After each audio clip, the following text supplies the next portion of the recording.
இந்த season Bigg பாஸே முடிஞ்சாலும் அரோரா பார்வதி இவங்க சண்டை மட்டும் முடியல அப்படின்ற மாதிரி தான் சொல்லணும். நேற்று ஈவினிங் அரோரா போட்ட ஒரு போஸ்ட் இன்ஸ்டால ஒரு போஸ்ட் ஒன்று போட்டாங்க. ஸோ அது போட்டதுக்கு அப்புறமா பார்த்தீங்கன்னா தீப்பிடிச்செரியுது, ட்விட்டர் தீப்பிடிச்செரியுது. ஒரு பக்கம் பார்த்தீங்கன்னா அரோரா சார்பாக ஒரு பக்கம் ஃபைட் பண்ணுறாங்க, இன்னொரு சைடில் பார்வதி சார்பாக ஃபைட் பண்ணுறாங்க. விஷயம் என்னன்னு பார்த்தீங்கன்னா இதுங்க ரெண்டு வீட்டுக்குள்ளே மட்டும்தான் அடிச்சுக்கிச்சின்னு பார்த்தா வெளியே வந்தாலும் அந்த சண்டை அப்படியே கண்டினியூ ஆகிட்டு இருக்கு அப்படின்ற மாதிரி தான் சொல்லணும். ஆக்சுவலாக அரோரா ஒரு விஷயத்தை அவங்க ஸ்டோரியில் வந்து போட்டிருக்காங்க. அது போட்டதுக்கான காரணம் பார்வதியோட டீம் வந்து ஆல்ரெடி அரோரா வெளியே வந்ததுக்கு அப்புறம் வச்சு செஞ்சுக்கிட்டு இருந்தாங்க, பயங்கரமா அபியூஸ் பண்ணிட்டு இருந்தாங்க அப்படின்ற மாதிரி தான் சொல்லணும். சோ இதுல வந்து யாரு பக்கம் நியாயம் இருக்கு, யாரு பக்கம் வந்து அநியாயம் இருக்கு அப்படின்றத டீடைலா பார்க்க போறோம். ஓப்பனா ஒரு விஷயத்தை சொல்லவா, அரோராவை அடிக்கிறதுக்கு 1008 காரணம் வந்து பாத்தீங்கன்னா ஸ்டார்டிங்ல இருந்து இந்த சீசன்ல இருந்தது. ஆனா பிக் பாஸ் முடிஞ்சதுக்கு அப்புறம் இப்போ எதுக்குடா தூக்கி போட்டு அடிக்கிறீங்க அப்படின்ற ஒரு கேள்வி தான் எல்லாருக்கும் வந்துட்டு இருக்கு. சோ அது மட்டும் இல்லாம அரோரா ஒரு வார்த்தை சொல்லியிருக்காங்க, தங்கப்புள்ள, அதாவது இந்த சீசனோட தங்கப்புள்ள அவங்க தான் அப்படின்ற மாதிரி அவங்க சொல்ல, இல்ல எங்களுக்கு ஜாக்லின் தான் தங்கப்புள்ள அப்படின்ற மாதிரி பாத்தீங்கன்னா ஒரு பக்கம் அவங்க டீம் வந்து சொல்ல அப்படின்ற மாதிரி இதுல தங்கப்புள்ள யாரு அப்படின்ற ஒரு போட்டி வர போயிட்டு இருக்கு. இதுல ஜாக்லின் தான் உண்மையான தங்கப்புள்ளியா இல்ல அரோரா தான் தங்கப்புள்ளியா அப்படின்ற மாதிரி தெரியல. பட் அரோரா வந்து பாத்தீங்கன்னா இந்த சீசன்ல நான் வந்து தங்கப்புள்ள அப்படின்ற மாதிரி அவங்களே கிளைம் பண்ணிக்கிறாங்க. சோ இதுவும் ரொம்ப தப்பு அப்படின்ற மாதிரி சொல்லிட்டு இருக்காங்க. என்ன மேட்டர், எதுக்காக இந்த சண்டை இப்ப போயிட்டு இருக்கு, இதை பண்றது ஏன் இந்த மாதிரி பார்வதி பிஆர் டீம் இந்த மாதிரி பண்ணிட்டு இருக்காங்க அப்படின்றத டீடைலா பார்க்க போறோம். சேனலை ஃபர்ஸ்ட் டைம் பாத்தீங்கன்னா சப்ஸ்கிரைப் பண்ணி வீடியோ லைக் பண்ணி வச்சுக்கோங்க. ஒன் பை ஒன்னா பார்த்துலாமா. எங்க பிரச்சனை ஆரம்பிச்சதுன்னு பாத்தீங்கன்னா ஃபர்ஸ்ட் ஆஃப் ஆல் இந்த சீசனுக்குள்ளேயே பாத்தீங்கன்னா அரோராக்கும் பார்வதிக்கும் நடுவில் பயங்கரமான ஒரு சண்டை போயிட்டு தான் இருந்தது. அதுக்கான ஒரு காரணம் கமருதீன் வச்சுக்கலாமே.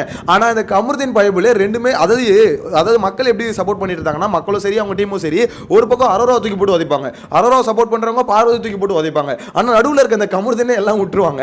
இவன் மட்டும் ஜாலியா ரெண்டு பக்கமும் விளையாடிட்டு இருந்தான். கடைசியில் இப்பயும் பாத்தீங்கன்னா கமருதீனை யாரும் டச் பண்ணல, பார்வதி பிஆர் டீம் ஃபுல்லா பாத்தீங்கன்னா அரோரா போட்டு கிளிச்சிட்டு இருக்காங்க. அரோராக்கு ஒரு கட்டத்துக்கு மேல என்ன பண்றதுன்னு தெரியல. இல்ல இது இப்படியே விட்டா வேலைக்காவது, என்னடா தூக்கி போட்டு இந்த அடி அடிக்கிறீங்க அப்படின்ற மாதிரி பாத்தீங்கன்னா அரோரா வந்து ஒரு ஸ்டோரி ஒன்று போடுறாங்க. ஸோ அதில் வந்து பார்த்தீங்கன்னா டீட்டெயில்டாக போட்டு கடைசியில் ஒரு வார்த்தையை ஒன்று போட்டாங்க பாருங்க, நீங்கள் யாரா பிஸ்கோத்து அப்படின்ற மாதிரி. ஸோ அதுதான் இப்போ ஹைலைட்டாக போயிட்டு இருக்கு. ஏன்னா பிஸ்கோத் யாரு அப்படின்றது அவங்க வீட்டுக்குள்ள சொன்னாங்க அப்படின்றது எல்லாருக்கும் தெரியும். ஸோ என்ன விஷயம்னு பார்த்தீங்கன்னா இதை அட்டாக் பண்ணுறது யாருன்னு அப்படின்னு ஆப்வியஸாக அந்த ஐடிஸை பார்க்கும் போதே தெரியுது, இவங்களோட டீம் தான் ஆப்வியஸாக அட்டாக் பண்ணுறாங்க. ஸோ இவங்களை சப்போர்ட் பண்ணவங்க தான் ஆப்வியஸாக அட்டாக் பண்ணுறாங்க அப்படின்றது கிளியராக தெரியுது. அபியூஸ் பண்ணிட்டு இருக்காங்கன்னு வச்சுக்கோங்களேன். அவங்க இப்படி அவங்க அப்படி. எனக்கு என்னன்னா அவங்க இப்படி அப்படிலாம் நீங்கள் எப்போ பேசியிருக்கணும், அவங்க வந்து பார்த்தீங்கன்னா பிக் பாஸ்க்குள்ளே வரதுக்கு முன்னாடி நானும் பேசினேன், நானும் தான் சொன்னேன். ஏன்னா அரோரா பண்ண கண்டென்ட்டுக்கு அவங்களுக்கு எதுக்கு பிக் பாஸ் சான்ஸ் கொடுக்குறீங்க அப்படின்ற மாதிரி நானும் கேட்டிருந்தேன். ஏன்னா இப்போ இந்த மாதிரி ஒரு அந்த மாதிரி கண்டென்ட் பண்ற ஒருத்தவங்களை நீங்க ரெகக்னைஸ் பண்ணி பிக் பாஸ்ன்ற ஷோக்குள்ள உள்ள விட்டீங்கன்னா நாளை பின்ன இதே மாதிரி கண்டென்ட் நிறைய பேர் பண்ண ஆரம்பிச்சிருவாங்க. ஸோ பண்ண ஆரம்பிச்சு ஓகே பிக் பாஸ் மாதிரி ஒரு ஷோவில் நம்ம ரெகக்னைஸ் பண்றாங்க, ஸோ அதனால இது மாதிரி கண்டென்ட் பண்ணி நம்ம ரீச் ஆகும் அப்படின்னு நினைச்சிட்டாங்கன்னா அது எங்க போய் முடியும். ஸோ அதனால தான் அது தப்புன்ற மாதிரி எல்லாருமே பேசியிருந்தோம். பட் இப்போ அந்த ஸ்டேஜ்லாம் முடிஞ்சிருச்சு, அவங்க உள்ள வந்துட்டாங்க, அவங்க 105 நாள் பார்த்தீங்கன்னா ஷோவில் இருந்துட்டாங்க, அவங்க கேரக்டர் என்னன்னு நிறைய பேர் காமிச்சிட்டாங்க, மக்கள் நிறைய பேர் அவங்களை ஏற்றுக்கிட்டாங்க, பிடிச்சிருச்சு. உண்மையிலே இந்த பொண்ணு ரொம்ப எப்படி சொல்றது, ஒரு மாதிரி வைபா ஜாலியாக இருக்குடா, பெருசாக பார்த்தீங்கன்னா எதுவுமே எடுத்து வச்சுக்க மாட்டேது, ஒரு மாதிரி உண்மையா இருக்குது அப்படின்றது நிறைய பேர் வந்து பாத்தீங்கன்னா அரோரா லைக் பண்றது காரணம். ஆக்சுவலா அரோரா நிறைய பேர் ஓட்டு போடுறதுக்கு மெயினான காரணமும் அதான். ஒரு பக்கம் மூளையும் இருக்குது, கொஞ்சம் நல்லாவும் யோசிக்குது. அது மட்டும் இல்லாம பெருசா பாத்தீங்கன்னா நெகட்டிவ் அப்படின்ற மாதிரி இல்ல. ஆக்சுவலா அவங்களோட கேம் பிளேல சில பிரச்சனை இருக்கு. ஏன்னா அவங்க சூஸ் பண்ண கேம் பிளே வந்து பாத்தீங்கன்னா மத்தவங்களை எக்ஸ்போஸ் பண்றது, அதுவும் வீக்கெண்ட்ல மட்டும் எக்ஸ்போஸ் பண்றது. ஆக்சுவலா பிக் பாஸோட கான்செப்டே மத்தவங்களை எக்ஸ்போஸ் பண்றதா. ஆனா இவங்க என்ன பண்ணாங்கன்னா பர்டிகுலரா வீக்கெண்ட்ல மட்டும் எக்ஸ்போஸ் பண்ணுவாங்க. சோ அதனால அவங்களோட கேம் பிளேல சில பல பிரச்சனைகள் இருக்கு. எல்லாரோட கேம் பிளேலயும் சில பிரச்சனை இருக்கு, அதெல்லாம் இப்ப மேட்டர் கிடையாது. ஆனா இங்க விஷயம் என்னன்னா இப்போ அரோரா வந்து வெளியே வந்ததுக்கு அப்புறம் இந்த அளவுக்கு நீங்க வந்து இவ்வளவு அபியூசிவ், அவங்க அப்படி யூடியூப்ல அதை பண்ணாங்க, இன்ஸ்டாகிராம்ல அதை பண்ணாங்க, யூடியூப்ல இன்ஸ்டால வந்து அந்த மாதிரி வீடியோ போட்டாங்க, இந்த மாதிரி வீடியோ போட்டாங்க, அந்த வீடியோல எடுத்து இப்போ நீங்க மெர்ஜ் பண்ணி இப்போ தூக்கி போட்டு உதைக்கிறதுல எந்த விதத்துல அது நியாயம் எனக்கு தெரியல. ஓப்பனா சொல்லிச்சுக்கோங்களேன், பயங்கரமா அபியூஸ் பண்ணிட்டு இருந்தாங்க. இந்த கிராண்ட் ஃபினாலே முடிஞ்சதுக்கு அப்புறம் பார்த்தீங்கன்னா ஆரம்பிச்சு அடின்னு அடிக்க ஆரம்பிச்சிட்டானுங்க.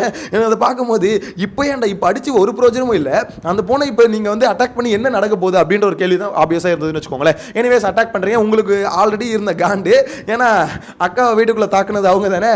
ஸோ வெளியே வந்தோன்னு பார்த்தீங்கன்னா பக்காவா ஸ்கெட்ச் போட்டு தாக்கிட்டு இருந்தாங்க. திருப்பி அவங்க போட்ட ஸ்டோரியில் வந்து பார்த்தீங்கன்னா டீடைல்டாக போட்டுருந்தாங்க, இந்த பிக் பாஸ் வந்து எனக்கு எல்லாமே கொடுத்தது, பிக் பாஸ்க்கு சொன்ன ஒவ்வொரு வார்த்தையும் பார்த்தீங்கன்னா அவ்வளோ சூப்பராக இருந்தது அப்படின்ற மாதிரி டீடைல்டாக அவங்க போட்டிருந்தாங்க. அதில் மெயினாக அவங்க சொன்ன வார்த்தை என்னன்னு பார்த்தீங்கன்னா, இந்த மாதிரி நீங்கள் யார் என்ன சொன்னாலும் ஆக்சுவலாக அந்த சீசனில் இருந்த கண்டஸ்டன்ட் வீட்டுக்குள்ள இருந்தாங்க ஹவுஸ்மேட்ஸ், ஸோ அவங்களோட மனசில் என்றைக்குமே நான் ஒரு தங்க போலதா அப்படின்ற மாதிரி போட்டிருந்தாங்க. ஸோ இது வந்து பார்த்தீங்கன்னா ஆப்வியஸாக அந்த டீமுக்கு பிடிக்கல. ஏன்னு பார்த்தீங்கன்னா ஆக்சுவலாக பார்வதி டீம் தான் ஜாக்லின் டீம் போன சீசன் 8ல் சப்போர்ட் பண்ணாங்களா பிஆர் டீம். ஸோ அவங்க தான் பார்வதிக்கு ஒர்க் பண்ணுறாங்க அப்படின்ற ஒரு டாக் வந்து முன்னாடி போயிட்டு இருந்தது. அப்போ நான் நம்பல. ஆக்சுவலி இப்போ இப்பதான் நம்புறேன். ஏன்னா தங்க போலன்னு சொன்னோன்னே கொந்தளிச்சிட்டானுங்க. ஜாக்லின் தானே தங்க போல, நீ எப்படி தங்க போல, நீயே உன்னை சொல்லி தங்க போலன்னு. ஜாக்லினுக்கு யார் சொன்னாங்க எனக்கு புரியலையே. ஆக்சுவலாக ஏதோ ஒன்று நீங்க தாண்டா அவங்க பேர் வச்சிங்க. எனிவேஸ் இப்போ வந்து பார்த்தீங்கன்னா அவங்க தங்க புள்ளன்னு சொல்லுவோம். அவங்க வந்து பார்த்தீங்கன்னா இந்த மாதிரி உள்ள இருக்கவங்க மனசுல என்னைக்குமே நான் ஒரு தங்க புள்ளையா இருப்பேன் அப்படின்ற மாதிரி போட்டாங்க. அது கொஞ்சம் ஓவரா இருக்கட்டும், ஓவர் இல்லாமல் இருக்கட்டும், அந்த எப்படி நீ போடுவேன், ஜாக்லின் தான் உண்மையான தங்க புள்ள, நீ எப்படி இதை போடுவ அப்படின்னு சொல்லிட்டு ஜாக்லினை கையில் வச்சுக்கிட்டு பார்த்தீங்கன்னா போட்டு மொத்துன்னு அரோரா மொத்திக்கிட்டே இருக்கானுங்க. இன்னொரு சைடில் வந்து பார்த்தீங்கன்னா அவங்க வந்து டேரக்டா ஒரு ஹிட், டேரக்ட் அடி தான். அதாவது நான் என்ன வேணா பண்ணுவேன், அது என்னோட இஷ்டம் அப்படின்ற மாதிரிலாம் இந்த டீட்டெயில் அதெல்லாம் போட்டு ஸோ கடைசியில் பார்த்தீங்கன்னா நீங்கள் யாரா இதெல்லாம் சொல்றதுக்கு, நீங்கள் யாரா பிஸ்கோத்து அப்படின்ற மாதிரி போட்டாங்க பார்த்தீங்களா, அதுதான் கரெக்டான செருப்படி அப்படின்ற மாதிரி சொல்லணும். ஏன்னா எவ்வளோ அபியூசிவாக போட்டுட்டு இருக்கானுன்றீங்க. நான் இங்கே வந்து அரோராக்கு சப்போர்ட் பண்ணணும், அரோரான்னு இல்லை, அங்கே யாராக இருந்தாலும் சரி, சீசன் முடிஞ்சிருச்சு, கிராண்ட் ஃபினாலே முடிஞ்சிருச்சு அப்படின்னும் போது அந்த அவளை விட்டு போக வேண்டியது தானே. இத்தனை டைட்டில் கூட அடிக்கலடா, டைட்டில் அடிச்சவங்கள நீங்கள் அடிக்கிறீங்க, அது ஓகே, ஒரு பக்கம் பார்த்தீங்கன்னா காண்டு அதெல்லாம் இருக்கும், அதனால அடிப்பீங்க. ஆனால் இந்த இடத்துல டைட்டில் கூட அடிக்கலடா. ஃபினாலேக்கு அரோரா வந்தது இப்போ ஒரு பெரிய பிரச்சனை அதானே. அக்கா இருக்க வேண்டிய இடத்துல அந்த பொண்ணு இருந்துச்சு, அதான பிரச்சனை. அதுக்கு அக்கா கம்முன்னு இருந்திருக்கணும்டா. அக்கா வந்து பார்த்தீங்கன்னா சில்மிஷங்கள் பண்ணாமல் இருந்திருக்கணும். எல்லாத்தையும் அக்கா பக்காவாக பண்ணிட்டாங்க. இப்போ வந்து பார்த்தீங்கன்னா இந்த மாதிரி அந்த பொண்ணு வந்ததுனால தூக்கி போட்டு இந்த மாதிரி கும்மாங்குத்து குத்திட்டு இருக்கேன் அப்படின்றது எந்த விதத்தில் நியாயம் அப்படின்ற மாதிரி தெரியல. ஓப்பனாக இவங்க ஆக்சுவலாக இதில் வந்து பார்த்தீங்கன்னா எதனால இந்த டீம் இன்னும் ஆக்டிவாக இதை பண்ணிட்டு இருக்காங்க அப்படின்ற மாதிரி தெரியல. இது வந்து பார்த்தீங்கன்னா அரோரா வந்து ரிப்ளை பண்ணிட்டாங்க, பார்வதி பெருசாக அதுக்கு வந்து ரியாக்ட் பண்ணாமல் இருக்காங்க. ஏன்னா இவங்க எப்படி நடந்துட்டு இருக்குன்னா இன்ஸ்டாகிராம்லேயே ஒரு வார் மாதிரி நடந்துருக்கு. எல்லாருமே ஸ்டோரி போட்டு மாறி அட்டாக் பண்ணிட்டு இருக்காங்க. சப்போர்ட்டும் சரி அட்டாக்கும் சரி எல்லாம் இன்ஸ்டாகிராமில் ஸ்டோரியில் தான் நடந்துட்டு இருக்கு. எனக்கு அதை பார்க்கும்போது வெளியே வந்தாலும் இந்த சீசனோட டாக்ஸிக் வந்து குறையவே மாட்டுதுரா அப்படின்ற மாதிரி தான் சொல்லணும். எல்லா சீசன்லையும் பார்த்தீங்கன்னா வீட்டுக்குள்ள அடிச்சுப்பாங்க, வெளியே வந்து பார்த்தீங்கன்னா மோஸ்ட்லி இன்டர்வியூவில் வந்து பார்த்தீங்கன்னா அவங்ககிட்ட கேள்வி கேட்கும் போது அந்த இன்டர்வியூவில் ரியாக்ட் பண்ணுவாங்க, அவங்க அப்படி ப்ளே பண்ணாங்க இப்படி ப்ளே பண்ணாங்க அப்படின்ற மாதிரி. இன்னும் இன்டர்வியூ யாரும் கொடுக்க ஆரம்பிக்கல. ஸோ அப்படின்னும் போது அதில் தான் பெருசாக ரியாக்ஷன் வரும். ஆனால் அதுக்கு முன்னாடியே பார்த்தீங்கன்னா இன்ஸ்டாகிராமில் இப்படி அடிச்சுக்கிறத, அதாவது ஒரு மாதிரி மாறி அட்டாக் பண்ணுறது, சப்போர்ட் பண்ணுறது, இதெல்லாம் பார்க்கும்போது சூப்பரான சீசன்ரா. முடிஞ்சாலும் இதோட எஃபெக்ட் வந்து பார்த்தீங்கன்னா இன்னொரு ஒரு வாரம் இருக்கும் அப்படின்னு நம்ம தான் சொல்ல தோணுது. எனக்கு பிரச்சனை இல்லை, எனக்கு அதுல இருந்து கண்டென்ட் கிடைக்கும், அது வேற விஷயம். ஆனா இருந்தாலும் இப்படி ஒரு சீசன் நம்ம பார்த்துருக்கவே முடியாது. எதுக்காக இப்போ இந்த பொண்ணை போட்டு இந்த அளவுக்கு அடிக்கணும்? நான் இங்கே என்ன அரோரா பண்ணுறது எல்லாமே கரெக்ட், அவங்க இதுக்கு முன்னாடி பண்ண விஷயம் எல்லாமே கரெக்ட்னு சொல்ல வரல. ஏன்னா நானும் தூக்கி போட்டு போல தான் உங்களுக்கே தெரியும். ஏன்னா அந்த மாதிரி ஒரு கண்டென்ட் பண்ணி பிக் பாஸ்க்கு வந்து அரோரா ஆகட்டும், திவாகர் ஆகட்டும், ஸோ இவங்களை நீங்கள் ரெக்கக்னைஸ் பண்ணுறது ரொம்ப தப்பு. அவங்கள மாதிரி இன்னொரு 4 பேர் உருவாவாங்க அப்படின்ற மாதிரிலாம் சொல்லியிருந்தேன். ஆனால் அதுக்கப்புறம் அவங்க வீட்டுக்குள்ளே வந்து அவங்க ஆடின கேம் பிளே, அவங்களோட கேரக்டரை வச்சு பார்த்தீங்கன்னா நிறைய பேர் வந்து ஒரு மாதிரி அட்ராக்ட் பண்ணியிருக்காங்களே. ஓகே இந்த பொண்ணு ஓகே ஓரளவுக்கு ஜெனியூனாக இருக்குது அப்படின்ற ஒரு விஷயத்தை வந்து ஒரு மாதிரி ப்ரூவ் பண்ணியிருக்காங்களே. ஏதோ ஒரு விஷயம் மக்களுக்கு பிடிச்சிருக்குல்ல. ஏன்னா மக்களுக்கு பிடிக்காம வெறும் பார்த்தீங்கன்னா பிஆர் டீம் வச்சு மட்டுமே யாராலையும் வர முடியாது. அரோராக்கும் ஓட்டுகள் விழுந்தது, ஓகேங்களா. அந்த பொண்ணு ரொம்ப கிளவரா யோசிக்குது. இன்னொன்று ஒரு மாதிரி பார்த்தீங்கன்னா எப்பவுமே ஜாலியாக ஒரு மைண்ட் செட்டில் இருக்குது, பெருசாக பார்த்தீங்கன்னா எதுவும் உள்ள வச்சுக்க மாட்டேது அப்படின்ற ஒரு எல்லாமே இருக்குதுன்னு வச்சுக்கோங்களேன். ஸோ அப்படி இருக்கும்போது ஏதோ ஒரு சப்போர்ட் அவங்களுக்கு இருந்திருக்குல்ல.